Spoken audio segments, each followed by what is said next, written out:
Hello, friends. I am Chevee. Welcome to my shed. How are you today? How's life in your world? How's things where you are? I hope it's fantastic. Everything here is wonderful. And we are going to continue the week of discussing conventions and board game life and all that sort of stuff, thanks to questions from our friend Chris. So here we go with today's question from Chris. Hey, friend, how are you? Good. X days before GenCon here. I know you've been to Origins. You talked about new stuff that you played, but are there any games that you're, excited about? And also, is there a hidden gem that you think people should check out? My hidden gem, my hot tip, I'm going to tell you right now, is Scout by Oink Games. I know they're going to have a limited supply. It's out of print worldwide, but I'll tell you about this because I was lucky enough to pick up a copy at my FLGS the other week. It is a fantastic game by Oink. I almost like it more than Deep Sea Adventure. Until next time. Oink makes good stuff. My list, in fact, I'm going to pull my list up because I honestly can't think of anything off the top of my head that I'm excited about. That's kind of sad. Actually, that's not true. I'm very excited to pick up a copy of Green Team Wins from 25th Century. Played it at Origins. They had limited release there. Marty from Rolling Dice and Taking Names picked it up, and we played it probably 3 or 4 times, and it was a blast. I don't really play party games, but that one was an absolute blast.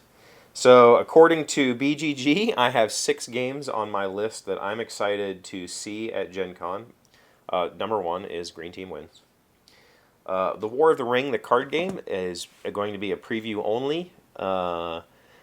They're doing demos, and I did not get to sign up for one of those demos, so I'm hoping that they will have it at the Ares Games booth, and I'll get to at least see it in action, see other people play it. That I'm kind of interested in. Oh, Catherine, the Cities of the Sarnia, or Sarina, is from Capstone Games. I got to play that at Origins as well. David from Man vs. Meeple had it, and we played it once. I really enjoyed that game. It's a very engine builder, Euro hand management game, and I really had a good time playing it, so I'm excited to pick that up. I am extremely curious about Tokaido Duo from Funforge. I'm a huge Balza fan. Antoine makes really interesting games, and I've heard amazing things about Seven Wonders Duel, even though I've never played it. I need to remedy that situation. But I've always loved the simplicity of Tokaido, and I'm very interested in seeing Tokaido Duo. And so most of these games that I'm interested in are not out, or not coming out, or won't be available at Gen Con. Undaunted Stalingrad. Undaunted is, I think it's an amazing game. I don't know. I've never played it. I bought it last year. I still haven't found anybody to play it with. I love studying and enriching myself in World War II military history, and so I really enjoy World War II games. And so I'm hoping to get a demo in with David Thompson of Stalingrad. That would be the first time I'd play an Undaunted game. That'd be really blast. That is from Osprey Games. The other thing that I'm interested in from Osprey Games, also I don't believe is at the show, is Village Rails. It's a cute little locomotive game. I don't know a whole lot about it, but I really like the aesthetic of it, and I trust Osprey Games, so I'm going to show up to see that. I think of all of these games, the only 2 that are going to be at Gen Con that are available are Green Team Wins and Catherine. The rest are just things I'm interested in. As far as hidden gems, I try to find one every show, and I don't do any pre-planning. Gen Con has a section that's like,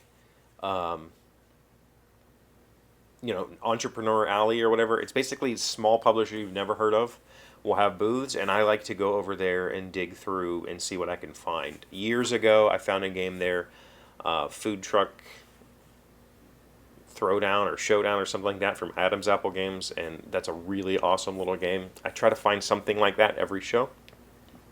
I have no plan. I'm just going to go for it. So I don't really have any hidden gems, but those are the 6 titles that I'm going to be looking for. I believe Red Raven's going to have their new game there. I'm not positive about that. It's something Night. It's kind of a team versus team game. Not something I'm interested in, but I do know that Ryan said there was a solo campaign or like a campaign story mode. So I might check it out, but I'm more or less waiting for the next Sleeping Gods.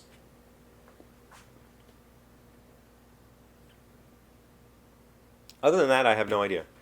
There's not a lot on my list. Oh, the Knizia game. I want to check it out, even though I'm not really a roll and write player. I don't find those to be super enjoyable. What is that called? Dice Dungeons and Dastardly Duels? I don't know, something like that. I might check that one out. So let me know what you think, what you're looking forward to. Also, if there's anything that you want to see from GenCon, we can try to get pictures or something, like, and share them on social media. Let me know in the comments. Thank you for being here as always. Thank you for liking, commenting, subscribing, being amazing friends and wonderful people. I really appreciate you, and I'll see you again tomorrow. Today's word you should know to sound smart is munificent. It is an adjective meaning characterized by great generosity.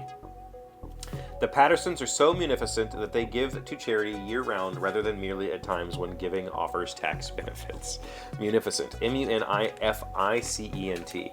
I have never been in a tax bracket where I've never been fiscally able to donate money or to have tax relief that would beat the standard deduction.